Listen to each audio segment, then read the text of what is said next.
in a blatant and desperate attempt to seem far more rational than they actually are, Christians and Muslims will often show you a list of famous scientists who believed in God, as if such minds are entirely on their side. For example, Galileo, Kepler, Newton, Faraday are all normally found on such lists, giants of science who all called themselves Christian. But all of them died long before the atomic age and the discovery of the God-confounding mechanisms of pure chance that rule all quantum reactions. They never heard of DNA, spectroscopy, redshift, stellar nucleosynthesis. They never heard of protons or neutrons or the laws that govern everything these particles can and cannot do. They never heard of radioactivity and the window this provides for measuring the ages of rocks and thereby our planet. Newton, living 400 years ago, may have believed as many Christians and Muslims still believe today, that life cannot come from non-life. But that's only because nobody in the 1600s knew that our bodies are made entirely from non-life, in the form of atoms. Would Faraday or Kepler have endorsed the biblical creation story had their minds encountered the explanatory power of the DNA molecule, the data behind the rates and causes of genetic mutation, the vast timescales involved, not to mention the highly detailed mathematics and observations that underpin 21st century cosmology? We'll never know, but there's plenty of statistical evidence to suggest that in the information age at least, the more you know, the less likely you are to believe that the creator of the universe cares what you do with your sexual organs, or which direction you pray in, or even if you pray at all.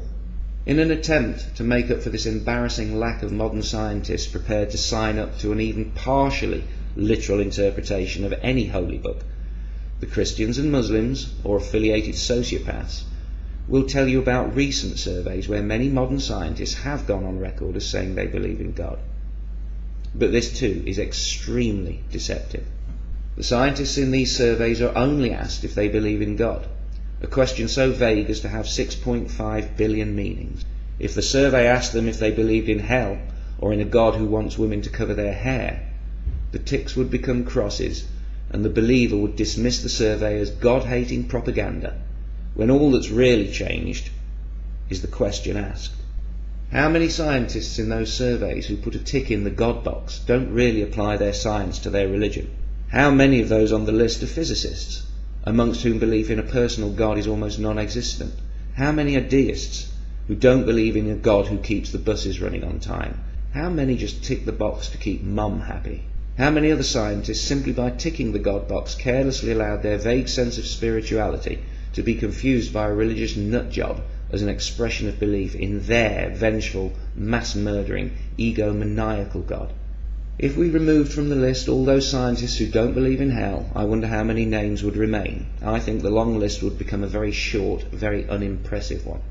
Whatever such surveys say, only a tiny, microscopic proportion of qualified, reputable scientists believe in what the believer would call God.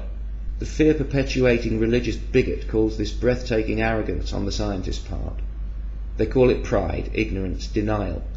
But what most of the religious have never and never will understand is the real reason why the scientific mind can dismiss their threats of hellfire with an amused smile. How can scientists be so sure? Why aren't the scientists afraid? Why don't scientists fear hell?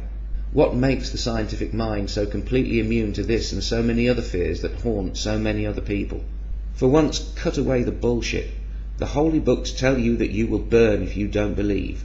That is what the scriptures explicitly and repeatedly say. It couldn't be clearer. Even today there's no more painful way to die, let alone to spend eternity, and that alone should tell you why the threat is in the holy books in the first place. But let's look deeper still, through scientists' eyes. We've all been hypnotized by flames. Fire has a unique kind of magic. For most of human history, fire was magic. It's no surprise that it was the gods' tool of choice when the gods, worried by dwindling or fickle support, eventually and inevitably went into the eternal torture business. It's no coincidence that the biggest religions in the world threaten the greatest punishments for disbelief. We've all stared into the flames, but what's actually happening? What exactly are we staring at? What is fire? Fire is a chemical reaction requiring three components: an oxidizing gas, usually oxygen itself, a combustible source of fuel such as wood or petrol, and a source of energy sufficient to heat the fuel to its ignition temperature. This energy can come from matches, sunlight, friction, lightning, or something else that's already burning. When wood, for example, is heated to about 300 degrees Fahrenheit, the cellulose material starts to break down and give off volatile gases. When these gases reach about 500 degrees Fahrenheit, the heat energy overcomes some of the electromagnetic energy, binding the atoms to the complex molecules found in wood. The molecules begin to jiggle apart. This releases smoke, a gaseous compound of mostly hydrogen, carbon, and oxygen atoms. These briefly free atoms are then suddenly and violently drawn by electromagnetism again to combine with oxygen atoms eager to share electrons with elements with one or two to spare. This reconfiguration happens almost instantly. Fire is a brief outbreak of chemical freedom, as atoms and molecules race to rearrange themselves into the lowest and therefore most stable energy states available. In the process, atoms release the energy they no longer need for stability, in the form of light. Firelight is just the same as any other light. Trillions upon trillions of wave-like particles called photons hitting the back of your eye. Photons are emitted by electrons as they change energy states. Each photon is a packet of electromagnetic radiation exchanged between particles like currency during quantum transactions, always precisely balancing the conservation equations of quantum mechanics. A flame is just a gas heated to the point where the atoms shake so much they spit out light. Fire is an electric phenomenon. The colour of the flame, the frequency of the wave-like photons, which is what colour is, depends on what atoms you are heating and to what temperature. The different colours within any flame are caused by uneven temperature. The hottest, or more energetic part of the flame usually glows blue, a higher frequency than the less energetic frequencies, such as orange or yellow. The heat you feel is the excited motions of the atoms in the air around you, and in your skin and flesh. Heat is simply the motion of atoms. At the lowest temperature possible, minus 273 degrees, atoms stop moving pretty much altogether. That is why no lower temperature is possible. You can't have less motion than none. In living tissue, when atoms jiggle too fast, they hit other atoms too hard, creating pressure that can damage cells, resulting in pain signals sent along nerves to your brain. If something hot burns you, some of your atoms simply jiggled too fast. Fire, or combustion, is the process of oxidization. So is rusting. In a way, when a car rusts, it is burning in super slow motion. If it weren't for the fact that we have evolved to make use of oxygen's reactivity in our biochemistry, you could say oxygen is damn dangerous stuff. That was, briefly, how a scientist sees fire. The actual understanding goes far, far deeper. But what does it all mean? It means that without atoms and other subatomic particles and laws, there can be no flame. Rigid physical laws make fire possible. Anywhere there is fire, there will also be electricity, solid matter, and oxygen. If hell were real, we could watch TV or escape into fresh air. You're not going to burn after you die.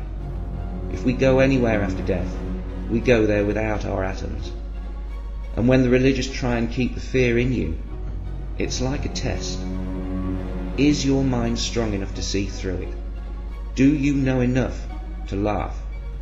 Can you tell mindless bullshit from facts and reasoning? If someone tells you that you're going to burn in hell, and you demonstrate that you understand exactly what fire is, I guarantee that they will then tell you that the fire in hell is not like real fire.